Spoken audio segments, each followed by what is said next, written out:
വഴി തടഞ്ഞു എന്നാരോപിച്ച് മാധ്യമപ്രവർത്തകർക്കെതിരെ കേന്ദ്രമന്ത്രി സുരേഷ് ഗോപി നൽകിയ പരാതിയിൽ ജാമ്യമില്ലാ വകുപ്പുകൾ ചുമത്തി പോലീസ് കേസെടുത്തു.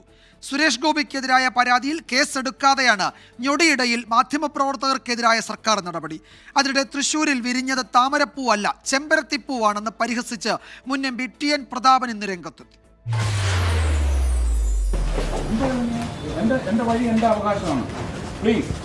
ജനങ്ങൾക്ക് അറിയേണ്ട ചോദ്യങ്ങളാണ് ഞങ്ങൾ ചോദിക്കുന്നത്.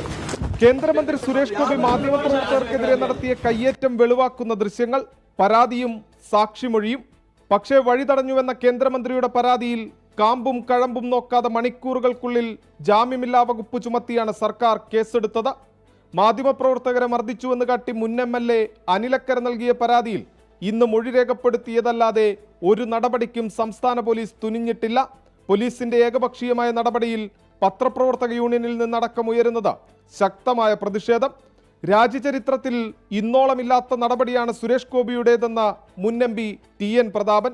ഹേമ കമ്മിറ്റിയുടെ മുൻപിൽ മൊഴി കൊടുത്ത ഏതെങ്കിലും ചലച്ചിത്ര താരങ്ങളുടെ തങ്ങളുടെ പേര് പരാമർശിച്ചിട്ടുണ്ടോ എന്നുള്ള കുറ്റബോധം സുരേഷ് ഗോപിയെ വേട്ടയാടുന്നുണ്ടോ എന്ന് സംശയിക്കേണ്ടിയിരിക്കുന്നു. മാത്രമല്ല, ചിലർ പറഞ്ഞു കേരളത്തിൽ ആദ്യമായി തൃശ്ശൂരിൽ താമര വിരിഞ്ഞു എന്ന്. തൃശ്ശൂരിൽ വിരിഞ്ഞ താമരയല്ല, തൃശ്ശൂരിൽ വിരിഞ്ഞിരിക്കുന്നത് ചെമ്പരത്തിപ്പൂവാണ്. സംസ്ഥാനത്തെ പോലീസ് മാധ്യമപ്രവർത്തകർക്കെതിരെ കേസെടുക്കുമ്പോഴും സുരേഷ് ഗോപിയുടെ നടപടിയെ CPIM ജില്ലാ നേതൃത്വം തള്ളി. ഒരു പൊതുപ്രവർത്തകൻ എന്നുള്ള നിലയ്ക്ക്, പ്രത്യേകിച്ച് ഒരു ജനപ്രതിനിധി എന്ന നിലയിൽ എല്ലാവരോടും മാന്യമായി പെരുമാറേണ്ട ഒരു ബാധ്യത ഏറ്റവും ചുരുങ്ങിയത് ആ നിലയിലെങ്കിലും ആ ഒരു അന്തസ്സ് കാണിക്കേണ്ടതല്ല. അത് കാണിച്ചിട്ടില്ല. മോശമായ പെരുമാറ്റം, ചീത്ത പറയുക, കയ്യേറ്റം ചെയ്യുക, എന്നിട്ട് വാദിയെ പ്രതിയാക്കുന്ന രീതിയിൽ കേസിന് പോവുക, ഇതൊക്കെ എന്തായാലും അത് ഒരിക്കലും ശരിയായൊരു കാര്യമല്ല.